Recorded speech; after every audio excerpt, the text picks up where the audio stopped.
Hello les investisseurs, j'espère que vous allez bien et bienvenue dans ce nouvel épisode sur YouTube dans lequel on va revenir sur la baisse du luxe qui est en train de revenir notamment avec tout ce qui se passe avec la géopolitique au Moyen-Orient et le fait que forcément il y a moins de voyages, des avions aussi annulés, etc. Et ça peut impacter le luxe, surtout que c'est un gros hub de vente pour eux et aussi c'est un chemin entre l'Asie et l'Europe où il y a pas mal de clients dans les deux cas. Enfin bref, c'est pour ça que je voulais revenir là-dessus aujourd'hui, notamment sur trois entreprises, à savoir LVMH, Ferrari et Hermès. Tous les trois qui ont pas mal baissé ces derniers mois. LVMH que j'ai en portefeuille, que j'avais acheté dans les 440 euros. Ferrari, je ne l'ai pas en portefeuille et Hermès aussi. Depuis les points hauts, pendant longtemps, j'ai refusé d'acheter parce que la valorisation, je la trouvais juste trop haute à mon goût. Pareil sur LVMH. Jusqu'au jour où LVMH, on a été au bon prix et j'ai commencé à rentrer. Donc on parle de ça aujourd'hui, de ces trois entreprises.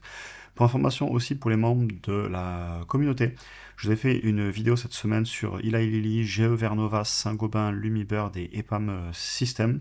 Vous avez aussi la grosse vidéo qu'on s'était fait lundi. Et pour ceux qui veulent nous rejoindre pour avoir accès à des vidéos au-delà de YouTube qu'on se fait assez régulièrement, aussi une communauté globalement avec des membres où je suis assez présent, je réponds à tout le monde autant que possible au quotidien. Et n'hésitez pas, c'est sans engagement surtout.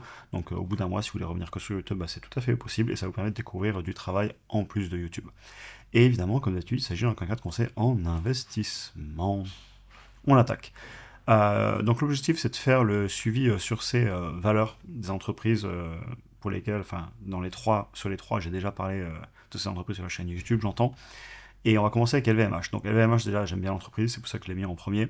J'avais pu acheter à 440 euros, il y avait eu que 2 jours pour l'acheter, j'ai un ordre qui était passé.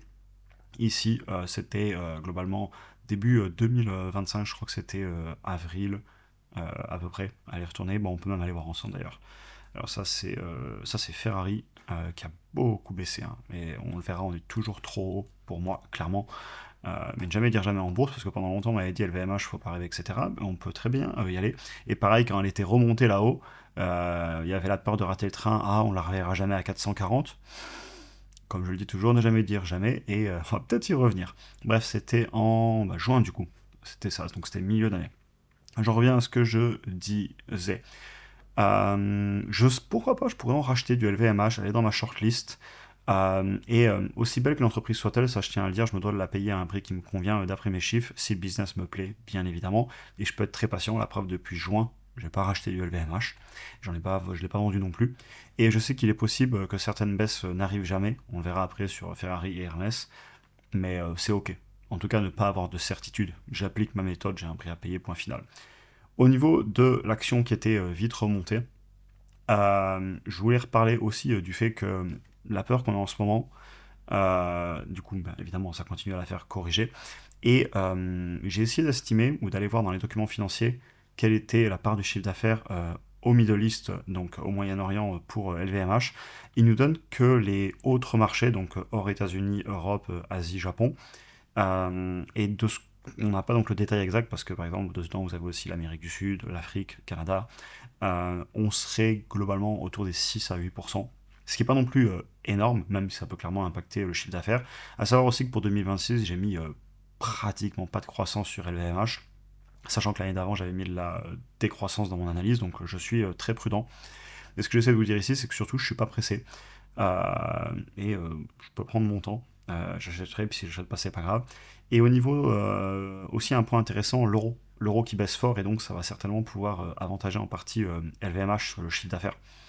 Donc, peur court terme, clairement. Des vrais impacts aussi sur les ventes. Bien évidemment, une vente qui n'est pas faite, faudra la faire plus tard. Mais au final, sur le court terme, en bourse, ça peut faire baisser le chiffre d'affaires, même s'il y a un rattrapage dans le futur. Et ce chiffre d'affaires qui baisse, et ou ces mauvaises nouvelles, peuvent faire corriger l'entreprise. C'est que de l'offre et la demande sur le court terme. Et c'est intéressant l'euro-dollar aussi, parce que quand l'euro était fort, si on en parlait dans le school hier, j'avais reçu pas mal de messages sur l'euro est fort, nos investissements en dollars, en euros ça rend moins bien. Mais en fait, c'est un faux débat. C'est que du très court terme. Sur le long terme, on a eu l'ancien franc, le nouveau franc, on a l'euro. Je sais pas ce qu'on aura après, on aura peut-être quelque chose d'autre. Et maintenant, j'ai hâte de recevoir les messages me disant super, l'euro baisse, ça va du coup avoir un meilleur retour sur investissement en euros par rapport à nos dollars. Je sais pas si je les recevrai, mais ça me fait sourire de dire ça. Donc voilà, mais c'est avantageux sur le court terme, bien évidemment, pour LVMH. C'est pour ça que je voulais vous en parler. Parce que ça pourrait être quelque chose qui vient contrer, entre guillemets, les baisses des ventes, qui se ferait en autre devise que l'euro. Mais j'aime beaucoup LVMH, et si elle vient à baisser, pourquoi pas reprendre. Évidemment, j'irai vérifier, refaire mon analyse fondamentale, etc. Ça fait pas mal de mois maintenant, on parle de juin 2025, donc à ressortir. On continue avec Ferrari. C'est peut-être une des entreprises les mieux placées, je pense, pour surmonter le changement qui est en train d'avoir lieu dans le monde du transport. C'est notamment les conclusions que j'avais fait en janvier sur cette entreprise, et même très récemment avec une vidéo sur Porsche. Et c'est ce que je vous dis en bas. Ma grosse question que je me pose, c'est est-ce que Ferrari aura la capacité, et de façon générale tout le secteur, de maintenir des voitures haut de gamme comme un objet de statut. Parce qu'on est sur du haut de gamme, même du luxe, voire même du ultra luxe sur Ferrari par rapport à d'autres marques comme Porsche, BMW, Mercedes, etc. Et faut vraiment aller se forger cette opinion de on a passé 50 ans avec la voiture qui est un objet de statut, et est-ce qu'ils vont réussir à le maintenir et ou peut-être à transitionner. On pourrait parler d'Hermès qui arrive après, où justement ils ont fait cette transition il y a longtemps maintenant. Au début, ils faisaient pas des sacs à main de luxe, et ils ont fait une très belle transition justement à cause des moyens de transport, puisque au début ils étaient dans les salles pour les chevaux. Et donc voilà, hyper intéressant. Dans mes projections sur Ferrari, j'avais fait 2 fichiers que je vous avais partagés tous les deux en vidéo YouTube, le dernier de fin janvier. On serait certainement entre 200 et 230. Je sais que ça peut paraître très bas. J'avais fait des vidéos à l'époque, on me disait faut pas rêver, je crois qu'elle était à plus de 300 et quelques euros. Ne jamais dire jamais en bourse, parce que le faut pas rêver, je le dis jamais personnellement, et je dis tout le temps pas de certitude. Ça peut aller vite maintenant, un 200, 230 même, je disais dans l'ancienne vidéo, du moins 21% et on y est, moins 30%, 200. J'espère qu'on n'ira pas, je leur souhaite qu'ils y aillent jamais. Mais c'est mon analyse, et moi je peux que vous la partager sur YouTube. Et tant pis si je peux jamais l'acheter, mais je peux pas acheter Ferrari, combien 290, c'est beaucoup trop cher. Et alors à 400 là-haut, quand on en avait fait, je sais plus combien de fois on fait de vidéos sur YouTube, on en a fait quelques-unes sur Ferrari. Donc toujours un peu de patience, mais j'aime bien le dossier. On est plus loin que LVMH sur le prix. Du coup, pas besoin pour l'instant de dépenser plus d'énergie à ressortir le dossier, à l'analyser. S'il y a des prochains résultats dans quelques trimestres, on les refera sur la chaîne YouTube, parce que je sais que c'est un titre qui intéresse beaucoup. Mais une fois qu'on serait à 210, 215, 230, je pense qu'il me faudrait une décote pour vraiment essayer d'aller chercher de la symétrie. Parce que je me suis toujours pas forgé mes convictions sur le futur de cette entreprise, même si, voilà, si je la mets en face d'un Porsche, d'un BMW, d'un Mercedes, je suis certainement moins inquiet, parce que je l'avais déjà regardé, j'avais fait une vidéo là-dessus. En termes de volume et de prix médian, on est quand même sur du très très très haut de gamme, ce qui me plaît. Plutôt que d'être dans du milieu de gamme qui, lui, pour lequel je suis beaucoup plus inquiet. Voilà, les marques qui font des 100 000, 200 000, 300 000, 400 000 voitures, vous irez voir les volumes de Porsche, un peu le haut de gamme comme ça, Mercedes, BMW. Là, je suis beaucoup plus inquiet sur l'objet de statut qu'est l'automobile.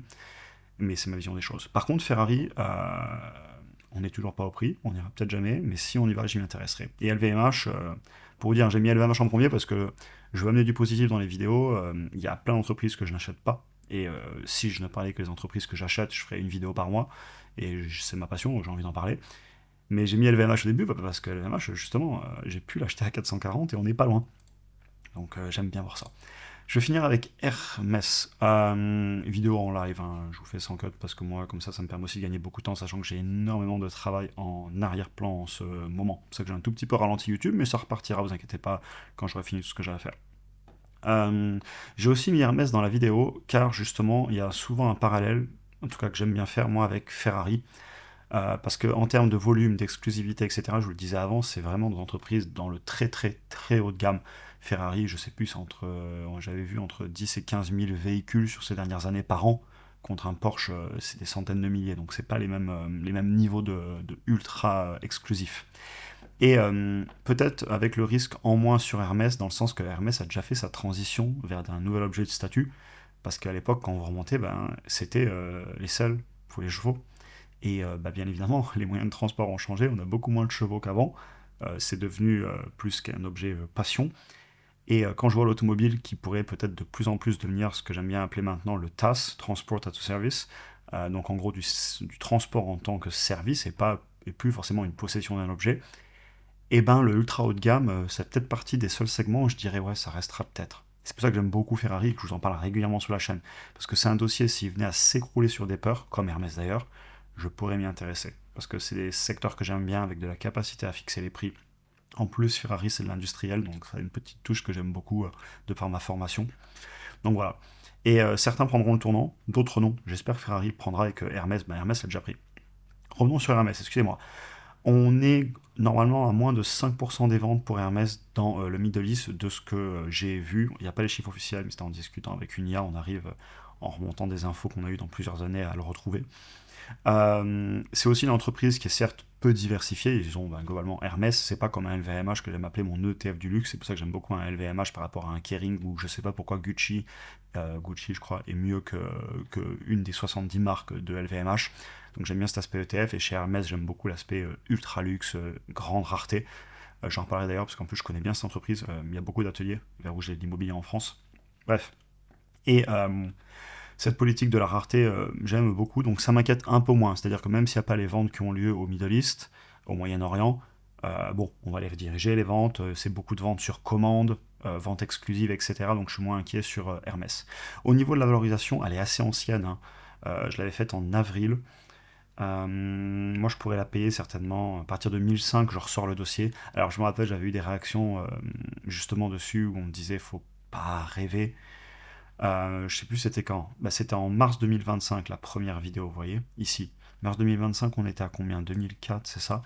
Et j'avais eu des réactions quand même qui disaient faut pas rêver, dire qu'il faut la payer 1006 quand elle est à 2004. Bref, j'avais eu des super réactions, mais il n'y a pas de souci. De toute façon, sinon je serais pas sur YouTube. J'aime vous partager mon avis, et je peux avoir tort, et j'ai eu tort devant tout le monde, et si j'ai encore tort, vous me verrez me planter sur des actions, et ça arrivera sûrement, et j'aurai aussi peut-être raison des fois. Mars, on était à 2400 €, hors de question que j'achète, hein. Depuis on a fait une grosse baisse quand même, hein, de moins 25%. 1008, on commence à discuter. J'ai dit combien mon prix cible? 1005. 1560 et quelques. Donc je pense que si elle vient taper les 1006, là je commence à analyser. Ça peut aller vite, on n'y est pas encore. Je remettrai peut-être ça à jour, dans le sens qu'on a eu une année en plus, donc ça va peut-être un peu me faire remonter mon prix cible. À 1870 €, la Valo commence à faire un peu de sens, hein. À 2004, je trouve, enfin, ma vie personnelle, j'ai peut-être tort, mais pour moi, ça faisait moins de sens tout là-haut. Et de toute façon, il y a les vidéos YouTube où je partageais ma vision des choses.